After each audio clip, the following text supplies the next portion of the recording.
आज हम सीखेंगे दशमलव संख्याएं और दशांश।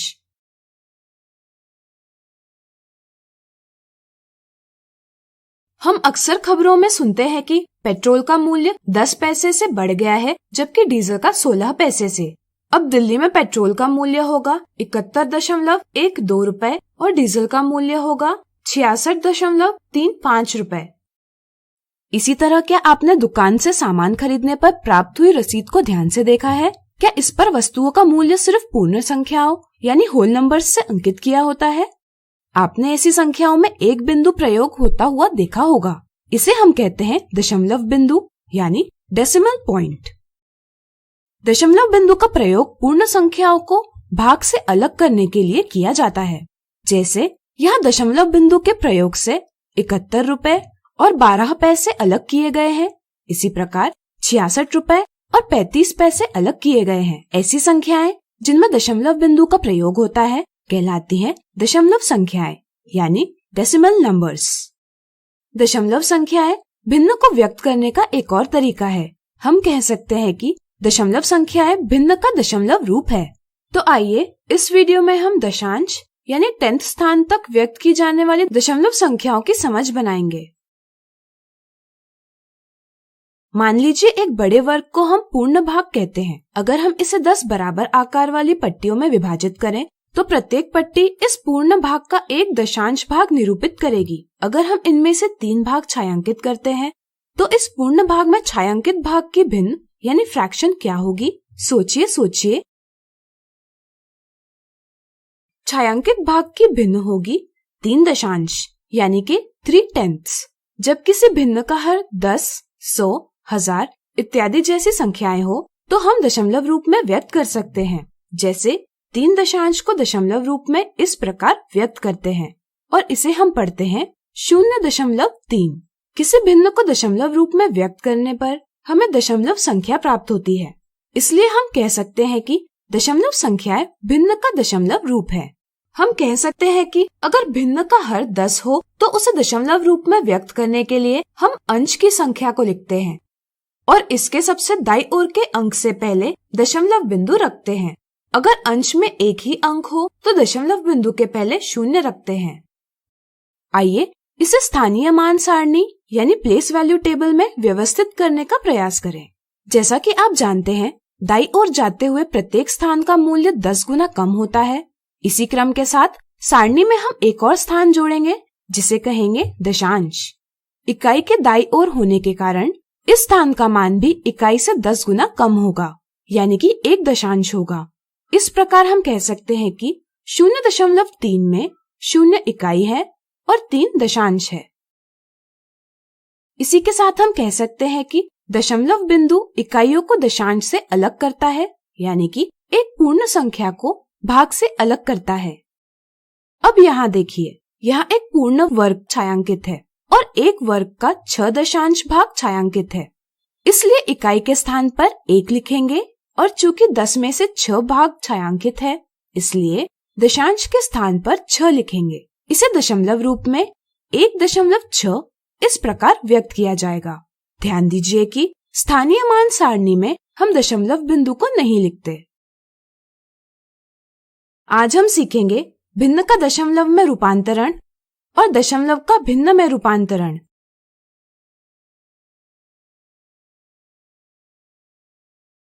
यह एक वर्ग है जिसका 4 पंचमांश भाग छायांकित है। आइए इसे दशमलव रूप में व्यक्त करें। क्या आप बता सकते हैं यह हम कैसे करेंगे? सोचिए। चलिए हम बताते हैं। किसी भी भिन्न को दशमलव रूप में व्यक्त करने के लिए हमें उसकी तुल्य भिन्न यानी इक्विवेलेंट फ्रैक्शन पता करनी होगी जिसका हर 10, 100, 1000 जैसे संख्या हो। 4 पंचमांश की तुल्य भिन्न यानी इक्विवेलेंट फ्रैक्शन पता करने के लिए हम इस वर्ग के प्रत्येक भाग को 2 बराबर भागों में विभाजित करते हैं तो हमें कुल 10 बराबर भाग प्राप्त होंगे। इनमें से अब 8 भाग छायांकित हैं। हम कह सकते हैं कि 4 पंचमांश की तुल्य भिन्न है 8 दशांश। इसी को हम दशमलव रूप में 0.8 से व्यक्त करेंगे। साधारणतः किसी भिन्न की तुल्य भिन्न पता करने के लिए हम उसके अंश और हर को एक ही संख्या से गुणा करते हैं। इसी प्रकार हम किसी दशमलव संख्या को भिन्न के रूप में व्यक्त कर सकते हैं। जैसे मान लीजिए हमें 2.6 को भिन्न के रूप में व्यक्त करना है। 2.6 में 2 इकाइयां हैं और 6 दशांश है।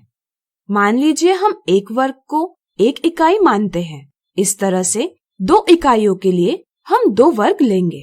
इसी के साथ अब यहाँ 6 दशांश भी है, इसलिए हम एक और वर्ग को 10 बराबर भागों में विभाजित कर इनमें से 6 भाग लेंगे। इस वर्ग में अगर हम 2 भागों को जोड़कर इनका एक ही भाग बनाते हैं तो हमें कुल 5 भाग प्राप्त होंगे, जिनमें से 3 भाग छायांकित है। भिन्न के रूप में इसे 3/5 से व्यक्त किया जा सकता है। इस प्रकार 2 पूर्ण वर्ग और 3/5 भिन्न साथ में 2 और 3/5 के रूप में व्यक्त किए जा सकते हैं। इसलिए 2.6 को भिन्न के रूप में 2 और 3/5 से व्यक्त किया जाएगा। भिन्नों की ही तरह हम दशमलव संख्याओं को भी संख्या रेखा पर व्यक्त कर सकते हैं। आइए इसे समझें। यहाँ एक संख्या रेखा है। दशमलव संख्याओं का निरूपण देखने के लिए इस पर हमने कुछ ही संख्याएं ली हैं। चलिए इकाई दूरी के 10 भाग बनाएं। क्या आप बता सकते हैं इसमें से एक भाग कैसे व्यक्त किया जाएगा? सोचिए सोचिए। सही सोचा, यह होगा 1/10। इसे ही हम 0.1 से व्यक्त करते हैं। इसी प्रकार 2 दशांश भाग 0.2 से 3 दशांश भाग 0.3 से व्यक्त किया जाएगा। जरा सोचिए, अगर हमें 2.6 को संख्या रेखा पर निरूपित करना होगा तो कैसे करेंगे? यहाँ भी हम इकाई दूरी को 10 बराबर भागों में विभाजित करेंगे। चूंकि 2.6 में 2 इकाइयां हैं और 6 दशांश है, इसलिए हम 2 के आगे 6 भाग गिनेंगे। इससे हमें 2.6 का स्थान प्राप्त होगा। इसी प्रकार 3.9 को संख्या रेखा पर निरूपित करने के लिए हम इकाई दूरी के 10 बराबर भाग बनाएंगे और 3 के आगे 9 भाग गिनेंगे। इससे हमें 3.9 का स्थान प्राप्त होगा। अब आइए जानते हैं। आज हम सीखेंगे दशमलव संख्याओं की तुलना कैसे की जाती है।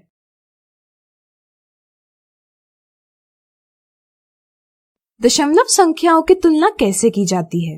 किसी भी संख्या में प्रत्येक स्थान अपने पिछले स्थान से 10 गुना छोटा होता है।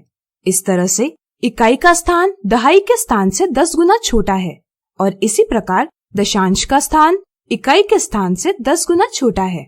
आप जानते ही होंगे कि संख्या रेखा पर दाईं ओर संख्याओं का मान बढ़ता है और बाईं ओर घटता है।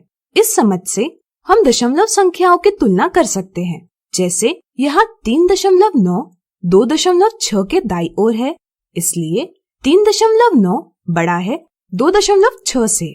या हम कह सकते हैं कि 2.6 3.9 के बाईं ओर है, इसलिए 2.6 छोटा है 3.9 से। दशमलव संख्याओं की तुलना संख्या रेखा के बिना भी की जा सकती है। इसके लिए पहले हम दशमलव बिंदु के बाईं ओर व्यक्त की गई पूर्ण संख्याओं यानी होल नंबर्स की तुलना करते हैं। जैसे 12.5 और 14.2 में पूर्ण संख्या 14 पूर्ण संख्या 12 से बड़ी है, इसलिए 14.2 12.5 से बड़ी है। जरा सोचिए, अगर पूर्ण संख्याओं का मान बराबर होगा तो आप तुलना कैसे करेंगे? सोचिए सोचिए। चलिए हम बताते हैं। जब दोनों दशमलव संख्याओं में पूर्ण संख्याएं बराबर होंगी तो हम दशांश भागों की तुलना करते हैं। जैसे 23.4 और 23.7 में पूर्ण भाग बराबर हैं, इसलिए हम दशांश भागों की तुलना करेंगे। यहाँ 7 दशांश 4 दशांश से बड़ा है, इसलिए 23.7 बड़ा है 23.4 से। आज हम देखेंगे दशांश से संबंधित उदाहरण। दिए चित्र को देखकर पता कीजिए कि सिरिंज में दवाई की मात्रा कितनी है। जैसा कि हम देखते हैं, सिरिंज पर स्केल मिलीलीटर में अंकित की गई है, यानी कि यहाँ तक दवाई होने पर हम कहते हैं कि दवाई की मात्रा 1 मिलीलीटर है। आप यह भी देख सकते हैं कि यहाँ प्रत्येक मिलीलीटर को 10 बराबर भागों में बांटा गया है। इस प्रकार मिलीलीटर का एक भाग होगा 1 दशांश मिलीलीटर। चूंकि यहाँ 2 पूर्ण है और 5 दशांश है, इसलिए सिरिंज में दवाई की मात्रा होगी 2.5 मिलीलीटर। अगला उदाहरण, जयंत ने 3 और 1/2 रोटियां खाई हैं। आप इसे दशमलव में कैसे व्यक्त कर सकते हैं? जयंत ने 3 और 1/2 रोटियां खाई है। यहाँ 3 और 1/2 यह संख्या एक भिन्न यानी फ्रैक्शन है। 3 और 1/2 का दशमलव रूप हम निम्न प्रकार से भी प्राप्त कर सकते हैं। चूंकि 3 और 1/2 में 3 पूर्ण है और 1 आधा है, इसलिए हम इसे 3 धन 1/2 भी लिख सकते हैं। यहाँ 3 पूर्ण भाग है और 1 पूर्ण भाग का आधा भाग है। यहाँ हमें 1/2 को ऐसी भिन्न में परिवर्तित करना होगा जिसका हर 10, 100, 1000 जैसी संख्याएं हों। इसके लिए हम इस पूर्ण भाग को 10 बराबर भागों में विभाजित करेंगे। जैसा कि आप देख सकते हैं, अब यहाँ रोटी के 10 में से 5 भाग है, इसलिए 1/2 की तुल्य भिन्न यानी इक्विवेलेंट फ्रैक्शन है 5/10। तो बताइए, अब 3 इकाइयां और 5 दशांश दशमलव रूप में कैसे व्यक्त करेंगे? सोचिए। चलिए हम बताते हैं। 3 इकाइयां और 5 दशांश व्यक्त किया जाएगा 3.5 से। 1/2 की तुल्य भिन्न पता करने का एक और तरीका भी है। इसके लिए हम 1/2 के अंश 1 और हर 2 को 5 से गुना करेंगे।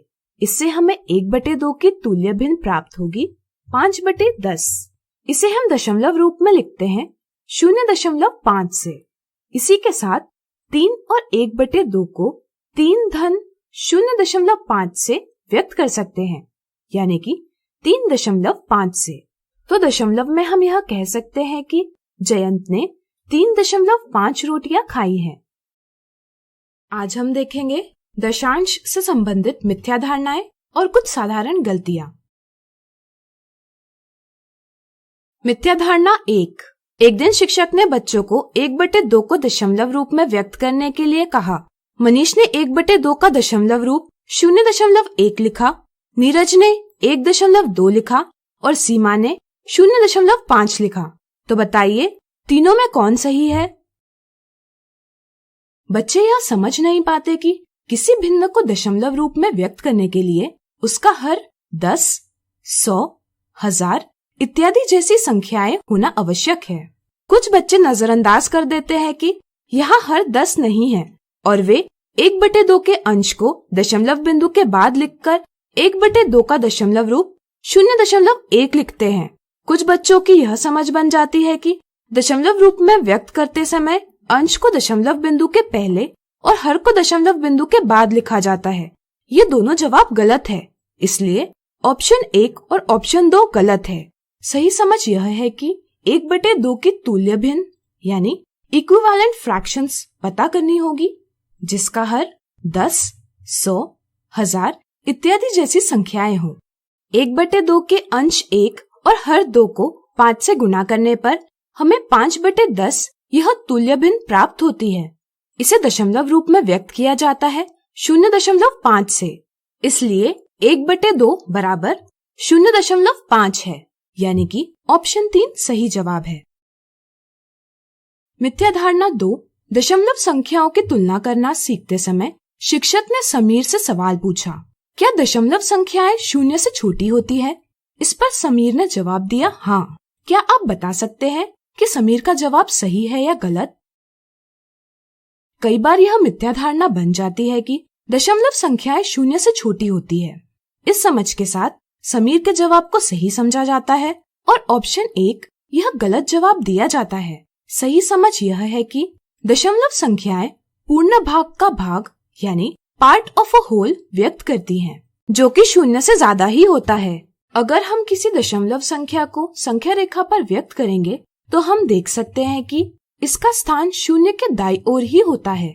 जैसा कि आपको पता होगा कि संख्या रेखा पर दाईं ओर संख्याओं का मान बढ़ता है और बाईं ओर घटता है। चूँकि प्रत्येक दशमलव संख्या 0 के दाईं ओर निरूपित की जाती है, इसलिए दशमलव संख्याएं 0 से बड़ी होती है, यानी कि सही जवाब है ऑप्शन 2। अब आइए देखते हैं दशांश से संबंधित कुछ साधारण गलतियां। कुछ बच्चे दशमलव संख्याओं को स्थानीय मान सारणी यानी प्लेस वैल्यू टेबल में व्यक्त करते समय दशमलव बिंदु यानी डेसिमल पॉइंट को भी सारणी में दर्शाते हैं। यह गलत समझ है। हम स्थानीय मान सारणी में अंकों को उनके स्थानों पर दर्शाते हैं, क्योंकि संख्या में किसी अंक का मान उसके स्थान पर निर्भर करता है। जैसे 103.4 में 4 दशांश स्थान पर है, इसलिए इसका मान है 0.4। लेकिन स्थानीय मान सारणी में हम इसे सिर्फ 4 इस अंक से व्यक्त करते हैं। यहाँ हम दशमलव बिंदु नहीं दर्शाते। संख्याओं में अंकों के स्थानों की बात करें तो बच्चों को दशांश और दहाई के स्थानों में उलझन होती है। इस तरह से 34.8 में 3 दशांश का अंक और 8 दहाई का अंक समझा जाता है। यह समझना जरूरी है कि दशमलव बिंदु के दाईं तरफ दशांश का स्थान होता है और दहाई का स्थान दशमलव बिंदु के बाईं ओर दूसरा स्थान होता है। अगर हम एक पट्टी को 1 इकाई माने तो 10 पट्टियों के समूह को 1 दहाई कहा जाता है। अब अगर हम एक पट्टी लेकर इसके 10 बराबर भाग बनाएं तो इनमें से एक भाग एक दशांश कहलाता है। इसलिए दहाई के स्थान का अंक 10 इकाइयों के कितने समूह है यह बताता है, जबकि दशांश का अंक 1 इकाई के 10 बराबर भागों में से कितने भाग लिए हैं यह दर्शाता है। कुछ बच्चे इकाई के स्थान के बाद एकांश यानी वंश का स्थान भी जोड़ते हैं, जबकि ऐसा कोई भी स्थान नहीं होता। दशमलव बिंदु के बाद में दशांश का स्थान होता है। किसी वस्तु का दशांश भाग 1/10 से व्यक्त किया जाता है। इस तरह से एकांश का अर्थ होगा 1/1 मतलब 1, लेकिन हम 1 को इकाई के स्थान पर ही दर्शाते हैं, इसलिए हमें एकांश स्थान की जरूरत नहीं, इसलिए हम यह स्थान नहीं दर्शाते। आज हम सीखेंगे शतांश और हजारवा। एक फल वाला फल बेच रहा था। रास्ते से जाते हुए राहुल की नजर फलों पर पड़ी। ताजे ताजे सेब देखकर उसका मन ललचा गया। उसने फल वाले को सेब का दाम पूछा। फल वाले ने दाम बताया 55 रुपए प्रति किलो। अगर राहुल आधा किलो सेब खरीदता है तो उसे फल वाले को कितने रुपए देने चाहिए? सोचिए सोचिए। सही सोचा। चूंकि राहुल आधा किलो सेब खरीद रहा है तो उसे दाम भी आधा ही देना पड़ेगा, यानी कि 27.50 रुपए। क्या आप बता सकते हैं इसे हम रुपए में कैसे व्यक्त करेंगे? इसके लिए हमें संख्या के दशांश यानी टेंस के स्थान के साथ साथ शतांश यानी हंड्रेड्स और हजारवे यानी थाउजेंड स्थानों की जानकारी भी होना आवश्यक है। तो आइए रोचक तरीके से इनकी समझ बनाएं। यह 1 रुपया है। क्या आपको पता है कि 1 रुपया बराबर कितने पैसे होते हैं? 1 रुपया बराबर 100 पैसे होते हैं। जैसे मान लीजिए एक पूर्ण वर्ग रुपए 1 को निरूपित करता है। अगर हम इसे 10 बराबर भागों में विभाजित करते हैं तो प्रत्येक भाग होगा 1 दशांश। अगर हम प्रत्येक दशांश भाग के भी 10 बराबर भाग बनाते हैं तो हमें ऐसे कुल 100 बराबर भाग प्राप्त होंगे। अब हम कह सकते हैं कि एक पूर्ण वर्ग बराबर 100 भाग है, यानी कि 1 रुपया बराबर 100 पैसे। अगर हम सिर्फ एक भाग की बात करें तो यह संपूर्ण वर्ग का एक शतांश भाग है, यानी कि 1 पैसा रुपए का एक शतांश भाग है। यह एक भिन्न यानी फ्रैक्शन है जिसका अंश 1 और हर 100 है। एक भिन्न जिसका हर 100 हो को हम दशमलव रूप में लिख सकते हैं। जैसे एक शतांश को इस प्रकार व्यक्त कर सकते हैं। इसे हम पढ़ते हैं 0.01। अब यह दशमलव बिंदु यानी डेसिमल पॉइंट के बाद 2 स्थान हैं। दशमलव बिंदु के दाईं ओर पहला स्थान दशांश यानी टेंथ्स का है और दूसरा स्थान शतांश यानी हंड्रेड्स का है। जैसा कि आप देख सकते हैं पूर्ण वर्ग का 10वां भाग 1 दशांश है। ठीक इसी प्रकार 1 दशांश का 10वां भाग 1 शतांश है। इससे आप क्या समझते हो? सोचिए सोचिए। चलिए हम बताते हैं। जैसे जैसे हम बाएं से दाएं जाते हैं प्रत्येक स्थान का मान पिछले स्थान के मान से 1 दशांश होता जाता है। इस समझ के साथ आइए अधूरे सवाल को पूरा करते हैं। सवाल था ₹27.50 को रुपयों में व्यक्त कैसे करेंगे? चूँकि 1 रुपए बराबर 100 पैसे, इसलिए 1 पैसा बराबर 1/100 रुपए। इस तरह से 50 पैसे बराबर 50/100 रुपए, यानी कि 0.50 रुपए। इस प्रकार 27 रुपए और 0.50 रुपए साथ में 27.50 रुपए बन जाएंगे। जरा सोचिए, अगर हम 100 भागों में से प्रत्येक भाग को 10 बराबर भागों में विभाजित करते हैं तो कितने भाग होंगे? सोचिए। सही सोचा, एक भाग के 10 भाग, इसलिए 100 भागों के 100 गुना 10 बराबर 1000 भाग। इन 1000 भागों में से अगर हम एक भाग लेते हैं तो यह इस संपूर्ण वर्ग का 1000वां यानी 1000th भाग होगा। इसे ही हम इस प्रकार व्यक्त कर सकते हैं और पढ़ते हैं 0.001। इस प्रकार से दशमलव बिंदु के दाईं ओर तीसरा स्थान है 1000वां। यहाँ एक संख्या है, क्या आप इसे पढ़ सकते हैं? प्रयास कीजिए। आपने बिल्कुल सही पढ़ा होगा। इसे हम पढ़ेंगे 125.378। यहाँ दशमलव बिंदु के बाईं ओर पूर्ण संख्या यानी होल नंबर है।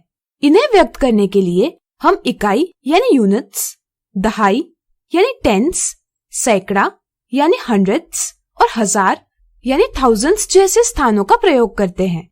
इसी प्रकार दशमलव बिंदु के दाईं ओर एक संपूर्ण का भाग व्यक्त किया जाता है। इसके लिए हम दशांश, शतांश और हजारवां जैसे स्थानों का प्रयोग करते हैं। अगर हम दाएं से बाएं जाते हैं तो प्रत्येक स्थान अपने पिछले स्थान से 10 गुना बड़ा होता है, तो इस दिशा में हम 10 से गुना करते हुए जाते हैं। इसी प्रकार अगर हम बाएं से दाएं जाते हैं तो प्रत्येक स्थान पिछले स्थान से 10 गुना छोटा होता है, इसलिए इस दिशा में हम 10 से विभाजित करते हुए जाते हैं। तो बताइए, 1 शतांश और 1000वां में क्या संबंध है? सोचिए। चलिए हम बताते हैं। 1000वां 1 शतांश का 10वां भाग है, यानी कि 1000वां 1 शतांश से 10 गुना छोटा है। आज हम सीखेंगे भिन्न का दशमलव में रूपांतरण और दशमलव का भिन्न में रूपांतरण। अब चलिए जानते हैं भिन्नों को दशमलव रूप में कैसे व्यक्त करें। मान लीजिए हमें 3/4 को दशमलव रूप में व्यक्त करना है। इसके लिए हमें 3/4 की तुल्य भिन्न यानी इक्विवेलेंट फ्रैक्शन पता करनी होगी, जिसका हर 10, 100 या 1000 हो। यहाँ हम किसी भी प्रकार से 3/4 का हर 10 नहीं कर सकते, लेकिन अगर हम 3/4 के अंश और हर को 25 से गुणा करें तो हमें 3/4 की तुल्य भिन्न 75 शतांश प्राप्त होती है, जिसका हर 100 है। अब हम 75 शतांश को 0.75 लिख सकते हैं। चलिए अब हम जानते हैं दशमलव रूप से भिन्न कैसे प्राप्त करें। मान लीजिए हमें 3.25 को भिन्न के रूप में व्यक्त करना है। इसके लिए हम एक संपूर्ण यानी कि एक इकाई को एक वर्ग मानेंगे। शतांश तक की संख्या दर्शाने के लिए हम इसे 100 बराबर भागों में विभाजित करेंगे। 3 को दर्शाने के लिए हम 3 वर्ग लेंगे और इनके सभी भागों को छायांकित करेंगे, और 25 शतांश दर्शाने के लिए हम 100 में से 25 भागों को छायांकित करेंगे, जो कि व्यक्त किया जाएगा भिन्न 25/100 से।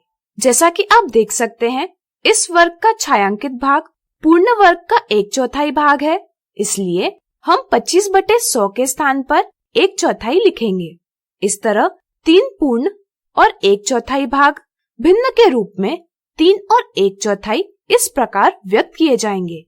इसलिए 3.25 का भिन्न के रूप में रूपांतरण है 3 और 1/4। गणित में किसी भी दशमलव संख्या को भिन्न के रूप में व्यक्त करने के लिए हम पूर्ण भाग और इकाई से छोटे भाग को अलग करते हैं।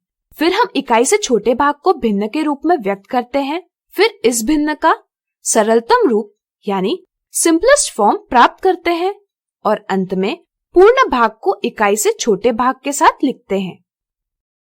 आज हम सीखेंगे दशमलव संख्याओं का संख्या रेखा पर निरूपण।